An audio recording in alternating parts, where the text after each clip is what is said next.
하겠습니다. 그러니까 이제 갈라디아서 4장 6절. 그러니까 예수와 바울의 차이점은 첫 번째 이론론과 이원론의 차이점이고, 둘째 죄를 무엇을 죄로 보느냐야. 이렇게 이론론에서는 관계가 제일 중요한 거야. 나머지는 죄가 아니야. 아직 아들이 좀 못나고 어디 가서 좀 이상한 짓 할 수 있지. 죄도 저지를 수 있잖아. 탕자가 그렇게 살았단 말이야. 그런데 아버지 품으로 다시 돌아가니까 아버지가 죄를 물어요? 안 묻는다니까. 지 자식. 그리고 오히려 누군가가 이 아들의 죄를 물을까봐 버선발로 달려가서 확 끌어안아 버리고, 야 손대지 마 이러고 겉옷을 입혀버리잖아. 갑옷처럼 건드리지 마 막 이래버리고. 이게 지금 하나님 아버지가 우리를 생각하는 이론론이라고. 그런데 바울은 이론론이 아니야. 이원론이야. 그러니까 야 너의 영혼은 순수한데 너희 몸이 타락하게 돼 있어. 그러니까 몸을 쳐서 복종시켜야 돼. 근데 몸을 쳐서 복종시키는 건 할 수 있겠는데 몸에서 나오는 본능이 전부 다 죄야. 바울의 죄를 보면 몸에서 나오는 본능은 다 죄야. 배고픈 것도 죄야. 많이 처먹는 것도 죄야. 눈물 나냐. 내가 배고파 죽겠는데 밥을 많이 먹어도 되고, 많이 굶어도 되고, 잠을 많이 자도 되고, 게으른 것도 되고, 성욕이 일어나는 것도 되고. 그 일어나게 하나님 만들었다니까. 그래야 종족이 번식이 되고 인류가 번식이 되지. 그 죄를, 그래서 성직자일수록, 그 고대 이제 중세 성직자들은 결혼을 해요, 안 해요? 결혼을 안 하잖아. 이 몸으로부터 나오는 죄 하나를 끄는 거야. 그렇게 끊어놓고 수도원에 들어가서 살아요. 수도원에 들어갔더니 우물이 다 막혀. 우물 하나만 막히는 게 아니라 두 개를 막혀. 왜 막혀서 나중에 봤더니 애기 시체로 잔뜩 집어넣어가지고 막혀. 그래가지고 그걸로 도저히 안 되니까 고아원을 세우잖아. 신부하고 수녀하고 사이에 계속 애가 나오니까. 그래서 카톨릭이 고아원이 발달한 거야. 고아원에 주로 신부하고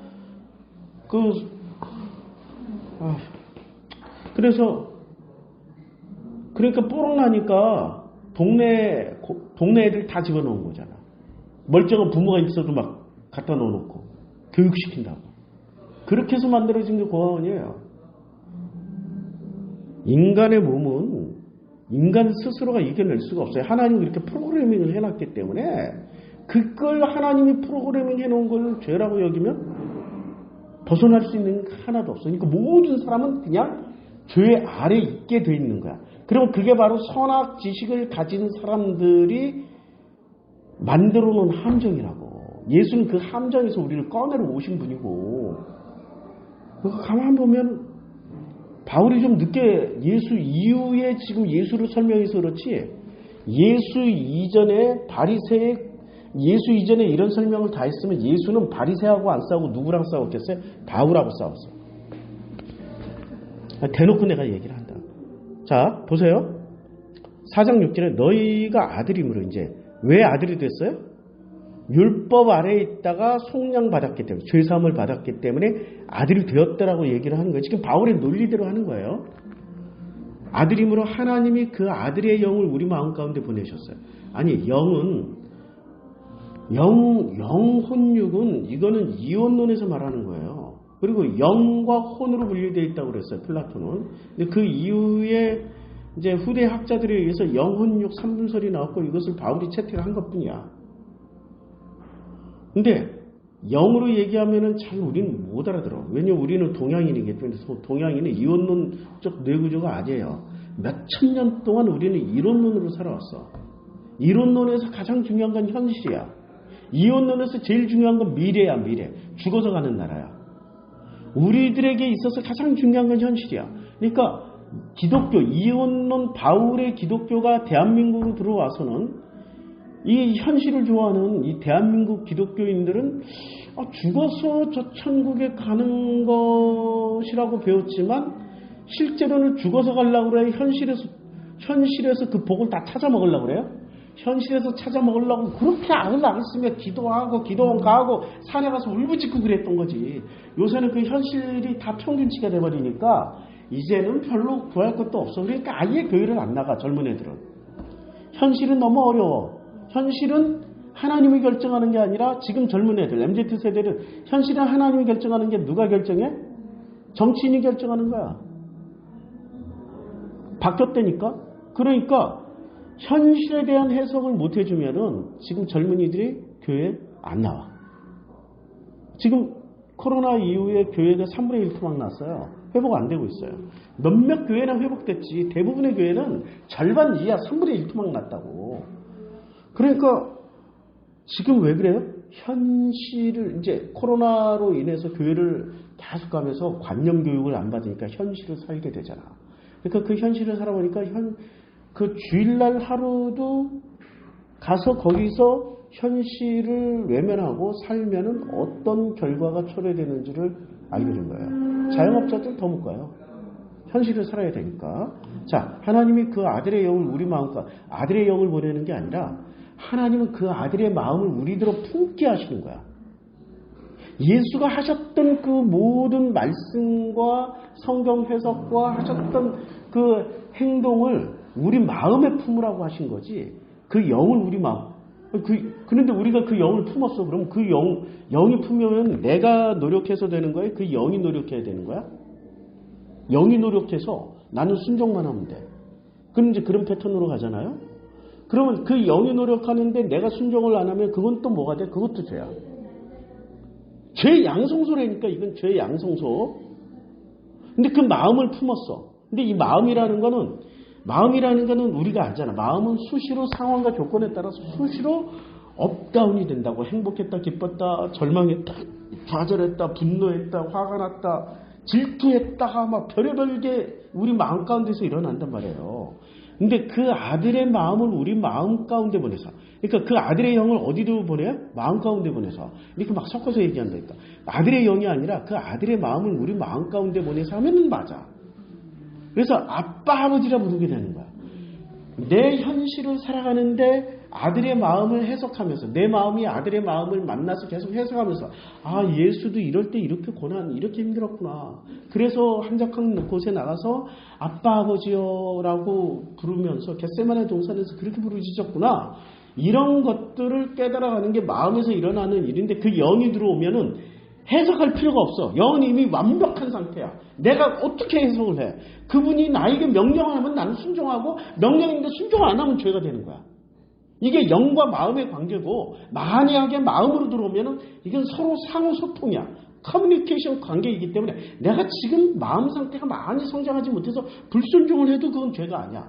내가 좀 성장을 못한 좀 어린아이와 같은 자녀이기 때문에. 근데 성장해요. 그 마음도 내 몸이 성장하듯이 몸과 마음이 일장이니까 마음도 성장을 한다고. 마음이 성장하면은 성장한 마음에서는 다 이해가 돼. 그때는 순종하지 말라고 해도 그 마음에, 예수의 마음에 그대로 겟세마네 동산에서의 예수의 마음처럼 내 마음이 돼가지고 땀방울이 핏방울이 되도록 기도를 한다니까. 그것 자체가 순종이라고. 그러니까 순종이란 개념이 달라.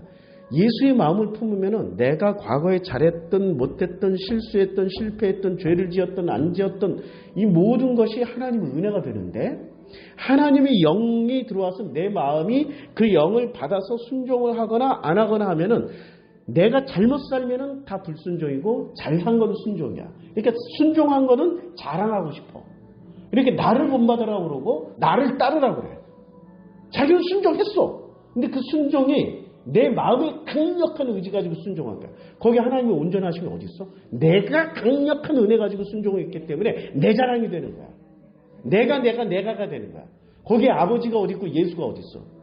입술로는 아버지가 하나님이 하셨습니다 하지만 속으로는 내가 있는데 이렇게 되는 거지. 근데 내 마음과 예수의 마음이 이제 공존하게 되면은 서로 커뮤니케이션을 하게 된다고. 근데 그게 내 수준만큼 해석이 되어지기 때문에 내가 성장하는 만큼 예수의 분량에 이르는 거고, 내가 미성숙하면 미성숙한 분량만큼 예수의 마음을 해석하면서 살게 된다고. 아버지는 그것을 너무 귀하게 여겨. 야, 너 이제 2살짜리가 아버님 기체 후 일양만강하셨습니까? 제가 아버님의 영원한 아들이 되기 위해서 내가 비록 5살짜리이라도 아버지 생신에 고깃국을 끓여드리기 위해서 제가 구두통을 메고 구두닦이를 나갔고 그것만으로 수입이 안 돼서 전철 타고 오늘은 우리 아버지의 생신입니다. 저를 불쌍히 여겨주셔서 100원씩만 거두어 주시기를 간곡하게 형님 누님들에게 비옵나이다. 이러고 해서 국을 내가지고 아버님한테 고깃국을 끓여드리면 아버님이 뭐 감동을 하겠어. 이 새끼야 그만해라. 야 내가 마음이 아프다. 야 내가 모든 걸 다 가진데 아버지 내가 용돈 좀 미리 타가지고 네가 잘 꼬부쳤다고 그걸로도 나도 감동받는데 그러지 마 이렇게 할 거 아니야. 그렇게 안 살아도 된다고. 그러니까 그 영이 들어왔을 때는 그 짓이 가능해. 5살짜리가 그 영은 계속 지시를 할 거 아니야. 야 이렇게 살아. 이게 아버지 생신이니까 고깃국 끓여야 되는데 그러니까 이 마음이 어린 마음이 내가 순종해야 되니까 구두통 메고 나갔다 와야지 이러고 한다니까. 이게 지금 진짜 아버지와 아들과의 관계. 자 보세요. 지금 전제가 뭐냐면은 5절에 우리로 아들의 명분을 얻게 하려 하십니다. 아들의 명분이 됐단 말이에요. 그래서 결론이 뭐냐면 7절에 그러므로 내가 이후로는 종이 아니요 아들이니 아들이면 하나님으로 말미암아 유업을 받을지니라. 이렇게 하나님으로 말미암아 유업을 받는데 유업을 이렇게 받아야 되는 거지. 근데 6절에 뭐라고 그랬어요? 너희가 아들이므로 하나님이 그 아들의 영을 우리 마음 가운데 보내셨으니까 아빠 아버지라고 부르는 게 아니라 아빠 아버지의 아들이 돼 있기 때문에 이제는 누구처럼 예수의 아들인 예수의 마음을 우리가 마음을 받아들여서 그 마음을 품고 살아가면은 예수가 성장했던 그 성장 과정처럼 우리도 성장해 나간다는 얘기인데 예수의 영이 들어와 버렸어. 그럼 예수의 영은 이미 완벽한 영이야. 이제 온전하신 하나님 자신이니까 완벽하게 들어와서 완벽하게 계속 우리가 컨트롤할 거 아니야. 야 그렇게 살면 안 돼. 구두통 메고 나서도 고깃국 끓여야지. 뭐 이럴 거 할 거 아니야. 그럼 그 순종 안 하면 또 죄인이 돼. 아빠 아버지라고 부를 때마다 죄인이 돼가지고 아빠 아버지라고 차마 못 불러. 아버지라고 부르기에 너무 부끄러운 아들이에요. 나는 괴로워서 죽겠어. 차라리 뒤져버릴래. 그렇게 된다니까. 나 같은 사람은 그렇게 살았어. 어렸을 때 그 기준에 못 미치니까 죽고 싶어가지고 맨날 죽음만 생각했다니까. 죽어버려야지. 빨리 죽어야 죄를 더 지을 거 아니야.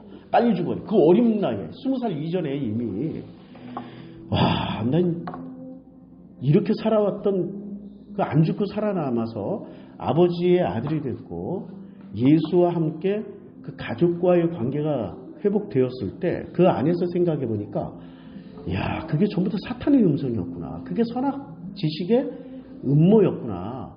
그렇게 부추긴 놈이 한 분 있었네.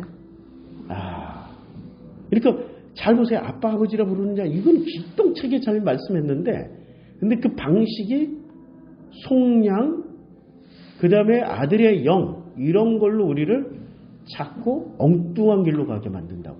결론은 맞는데 과정 자체가 좋은 선생님이 아니야. 예수 같은 선생님이 아니야. 그러니까 바리새 같은 선생님이야.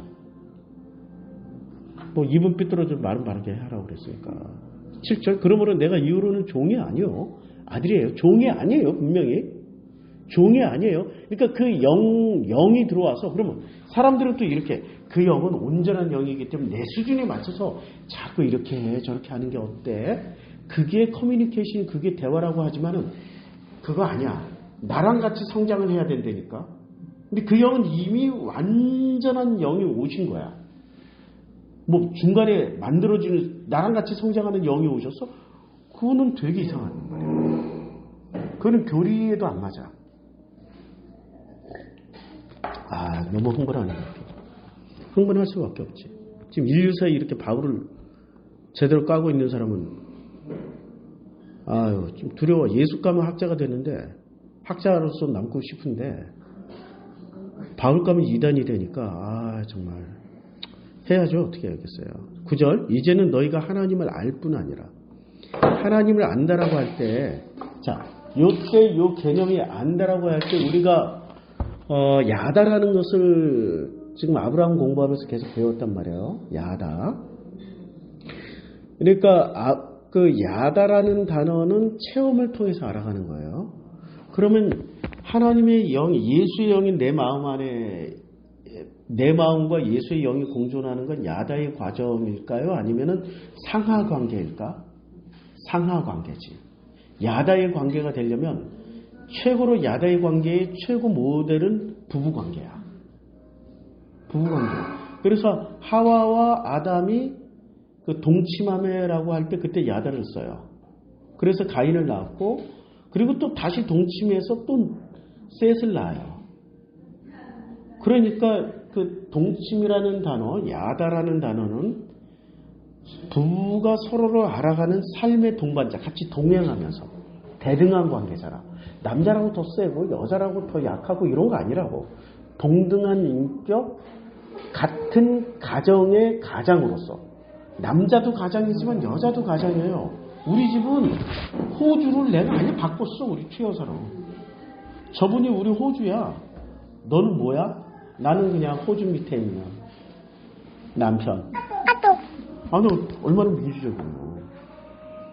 호주를 바꿔버렸어요. 그러니까 뭐라고 되냐면 야다라는 것은 둘이 동등하게 알아가는 과정이 야다예요. 그 부부로 그렇게 동침이라는 단어로 번역을 하는데, 그러니까 하나님을 알지 못. 그러나 너희가 그때는 하나님을 알지 못한다. 왜 알지 못했어요? 동등하지 않고 저분은 위대하신 하나님이고 나는 천하디 천한 피조물이라고 생각하고 믿기만 해서 알지 못하는 거야. 그래서 누가 오셔야만 했어요? 예수가 와서 동등하게 왔어. 우리 인간이랑 똑같이 살면서 삶의 모든 궤적을 다 투명하게 보여주고 하셨어. 그래서 예수의 마음을 우리가 품게 되면 우리가 성장하는 그 속도에 맞춰서 예수의 그 마음과 함께 대화를 하면 우리가 같이 성장해가. 그걸 야다라고 하는 거야. 안다라고 하는 거야. 그걸 알아간다. 그러니까 하나님을 왜 알지 못했냐면 하나님을 믿기만 해서 알지 못하는 거예요. 본질상 하나님이 아닌 자들에게 종노릇을 했어요. 그러니까 이 말은 맞아요. 그러니까 하나님을 너무 높은 존재로 생각하고 우리는 무조건 순종해야 되는 존재로만 생각을 했어요. 그런데 이 문장 자체로는 맞지만 6절의 문장하고는 배치가 돼. 그 아들의 영을 우리 마음 가운데 보내서 영과 마음으로 표현한 것과는 서로 안 맞아. 서로 상반된 개념이라니까. 맞죠? 그러니까 4장 8절에 그러나 너희가 그때는 하나님을 알지 못하여 본질상 하나님이 아닌 자들에게 종노릇하였더니. 종노릇할 수밖에 없어. 이건 또 제대로 된 문장인데 아까 4장 6절은 또 이 8절하고 상반이 돼요. 9절. 이제는 너희가 하나님을 알 뿐 아니라 이제는 하나님을 안 돼. 어떻게 알아요? 그러니까 우리 마음 가운데 있는 예수의 영을 통해서 안되라고 그러는 거야. 그럼 알려면 어떤 과정을 거쳐야 된다? 상명하복에 대해서는 절대 못 알아. 알 수가 없어. 군대에서 그 이등병 상병이 그 사단장을 어떻게 알아? 사단장 알려면 이 상명하복일 때 몰라. 모르는 게 정상이야. 근데 내 동기는 알아. 그러니까 동등할 때 알아가는 거지 상하 관계 시스템에서 모른다니까. 근데 하나님의 영된 내 마음은 지금 바울에게는 내 마음은 어떤 상태예요? 바울은 구분했잖아. 영혼 육으로. 영이 제일 깨끗하고 제일 타락한 게 영, 혼, 육. 육이 타락했고 그 중간에 혼이 껴있어. 내 마음이 여기 중간에 있는 어떤 지점이야. 그러니까 이게 상하 관계라니까. 바울이 분석해놓은 영혼 육으로 보면 내 마음은 몸과 영혼 사이에 있는 중간 관계라고. 그러니까 상명하복이기 때문에 내 마음이 그리스도의 영으로 말미암아 하나님을 알아갈 수 있는 방식이 없어. 순종만 해야 알아. 순종만. 그러니까 바울 자체가 굉장히 많은 모순을 안고 지금 이 문장을 써내려가고 있는데 이 사람이 이걸 자기 모든 이 개념을 머릿속에 정확하게 놓고 썼는지가 의심이 돼. 막 개념 없이 막 질러버린 것 같아. 나 같으면 이렇게 못 써. 솔직히 말해서. 앞에서 했던 이 문장이 뒤에 가서 걸려버리기 때문에 고민한다고. 이게 어떻게 후대가 해석할까? 나는 이런 개념으로 썼는데 후대는 해석 못할 것 같다. 야. 그럼 마음이 아니라 차라리 영대 그냥 죄악 아니면 영대 영으로 쓰든지 아니면 마음대 마음으로 써야지 이게 맞는 거지. 그리고 영혼육이라 했으니까 자기 혼으로 바꿔줘. 마음을 혼으로 바꿔주면 우리가 훨씬 더 이해하기 쉬운데 이렇게 하는데 이게 바울이 훌륭한 학자라고 얘기하지만 내가 보기엔 그렇게 훌륭한 학자는 아니에요. 그냥 바리새 중에 바리새야. 가말리엘이 문화생이고. 그러니까 유대 철학, 헬라 철학 그렇게 유대 철학과 헬라 철학에도 그렇게 깊은 한 분야를 파고든 외울수는 아닌 것 같아요. 근데 목사님 뭘 알고 그렇게 까요? 뭘 알고? 예. 바울은 이론론은 몰랐고 나는 이론론을 알기 때문에 까는 거라고. 이론론이 뭔지를. 바울 시대는 들어본 적도 없어. 예수만 처음으로 얘기를 했을 뿐이야. 이제는 너희가 하나님을 알 뿐 아니라 더욱이 하나님이 아신 바 되었거든. 하나님을 아니까 하나님이 너희를 아신 바 되었거든. 이렇게 되려면 영 대 마음이 아니라 마음 대 마음이어야 돼. 어찌 다시 약하고 천박한 초등학문으로 돌아가서 다시 그들에게 종로로 어찌 다시 약하고 천박한 초등학문으로 돌아가냐. 천박한 초등학문이 뭐예요? 율법. 근데 율법이라고 정하니까 천박하고 초등학문이 되지 율법이 아니고 선악이라고 얘기하면 천박한 초등학문이 아니에요. 선악은 있잖아요. 거기서 만들어낸 이 선악 지식이 지금 바울이 알고 있는 모든 지식에 합쳐도 이게 발꼬락 하나만큼도 못 따라가요. 비트겐슈타인 선악이야. 바울은 비트겐슈타인 몰랐다고. 바울은 스피노자? 몰랐어요. 바울은 지금 형이사 칸트도 몰랐어. 헤겔도 몰랐어. 사람들은 또 그렇게 얘기해요.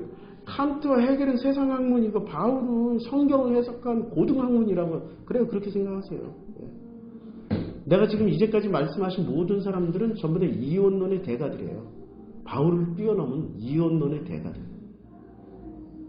그분들을 공부하시고 다시 와서 나하고 얘기하면 내가 얘기해 줄게. 비트겐슈타인을 좀 공부하고 오시라고. 그럼 내가 얘기해 줄게. 아니 비트겐슈타인을 둘째치고 스피노자라도 좀 공부하고 와. 제발 좀 스피노자. 아휴. 이렇게 다시 약하고 천박한 초등학문으로 이렇게 자꾸 이게 지금 계급 언어라고 그래. 계급 언어. 높낮이 언어. 나는 높고 너희는 낮아 이런 식으로. 이 안에 벌써 차별을 두고 있다고. 내가 지금 하고 있는 게 언어 분석이라는 거 아신다면 비트겐슈타인의 언어 분석 그리고 소슈일의 기호와 하도 오래전에 소슈일을 공부해가지고 갑자기 생각이 안 난다. 이 모든 언어학을 지금 바탕으로 해서 하고 있다는 것만 알아두셔. 이게 지금 바울이 얘기하고 있는 이 언어 분석을 하면은 벌써 굉장한 차별. 왜냐면 우월감을 띄워주는 거야. 듣는 사람으로 하여금. 우월감. 그 공동체라고 너희는 굉장히 우월한 공동체야. 그러니까 그게 지금 유대교인들의 모습이에요. 우리는 성경을 읽고 있는 오직 성경만 알고 있는 우리는 하레디야. 이러고 저 개 돼지들은 다 죽여도 돼라고 나오는 게 지금 현재 유대교인들의 모습. 이렇게 해서 만들어지는 거예요. 약하고 천박한 초등학문. 그러니까 율법 얘기만 나오면 저 약하고 천박한 초등학문. 벌써 뭐가 나와요? 공격부터 나와. 나는 알고 너는 모른다고. 모르는 사람을 연약하게 원수도 사랑하라는데 따돌리고 그 마음을 우리가 이해해서 내 마음이 그 정도 분량이 안 되니까 예수의 마음으로 그를 품어서 이렇게 위로해주고 따돌리면서 같이 가야 될 사람을 어떻게 해요? 나눠. 흙과 백으로 나누고 있어. 지금 약하고 천박한 초등학문이라 흙과 백으로 나눴어. 다시 나는 선이고 너는 악이야. 지금 이 자체에 선악이 지금 담겨 있다고. 나는 선이고 너는 악이야. 그래서 기독교인들이 그렇게 선생질을 해요. 나는 선이고 너는 악이라고. 나는 구원받았고 너는 구원받지 못했어. 나는 교회 나가니까 위대하고 너는 개돼지야. 이렇게 벌써 기독교인들 머릿속에는 이게 박혀 있다고. 예수는 그렇게 얘기 안 했는데 바울이 다 그렇게 만들어 놨어요. 바울의 언어를 보러 다시 약하고 천박한 초등학문으로. 목사님들이 지금 언어 분석한다고 그래서 바울을 이렇게 깠잖아. 분석해가지고 어쩔 수 없지 뭐. 바울의 정체를 좀 얘기를 하려고 그러니까 그렇게 하죠. 예수 이름으로 다시 그들에게 종로로 하려 하느니라. 다시 그들이 누구예요? 율법이 아니고요. 지금 율법의 한 부류인 선악의 한 부류인 율법을 얘기하는 거예요. 선악 전체를 놓고 봐야 되는 거야, 지금. 전제 자체가 잘못돼 있어. 선악 전체를. 그러니까 너희가 날과 달과 절기와 해를 삼가 지킨다고 그랬어요. 근데 내가 시간이 안 되죠. 내가 너희를 위해 수고한 것이 헛될까 두려워하노라. 시간 지났다. 헛될까 두려워하노라. 또 다음에 또 하겠습니다. 지금 4까지 하겠습니다. 3 쉬고 이제 다음에 하겠습니다.